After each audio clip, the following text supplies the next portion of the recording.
समझ रहे हो ना?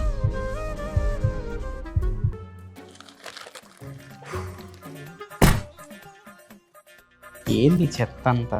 బిర్యానీ ప్రేమ కదా. నువ్వు లేని జీవితం దమ్ లేని దమ్ బిర్యానీ లాంటిది. ఇదివరకు బిర్యానీ తింటుంటే చికెన్ పీసులు గుర్తొచ్చేవి, ఇప్పుడు మాత్రం నీ చూపులే గుర్తొస్తుంది. ప్రియా నువ్వే నా గుండెకాయ, నువ్వు కాదంటే కోసుకుంటా.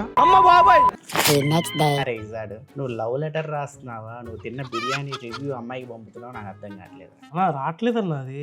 ఇమేజ్ లో టెక్స్ట్ ని ఎక్స్ట్రాక్ట్ చేసుకోవచ్చు కదా. అసలు ఉందారా టెక్నాలజీ నువ్వు ఆడుకోరా? చాట్ జీపీటీలోకి వెళ్ళి ఫోటోని అప్లోడ్ చేసి ఆ ఫోటోలో ఉన్న టెక్స్ట్ ని కాపీ చేయమంటే చాట్ జీపీటీ ఆ టెక్స్ట్ ని కాపీ చేసి నీకు ఇస్తుంది. అప్పుడప్పుడు కొన్ని తప్పులు టైప్ చేసి నీకు ఇస్తుంది.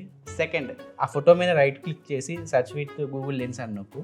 అక్కడి నుంచి నువ్వు ఆ ఫోటోలో ఉన్న టెక్స్ట్ ని నువ్వు కాపీ చేసుకొని ఎక్కడైనా పేస్ట్ చేసుకొని వాట్సాప్లో కానీ సోషల్ మీడియాలో కానీ ఒక ప్రేమలేఖగా రాసి అమ్మాయికి పంపామనుకో, చక్కగా మీ ఇద్దరు కలిసి బిర్యానీలో పికిల్స్ ఉంచుకుంటూ తినొచ్చు.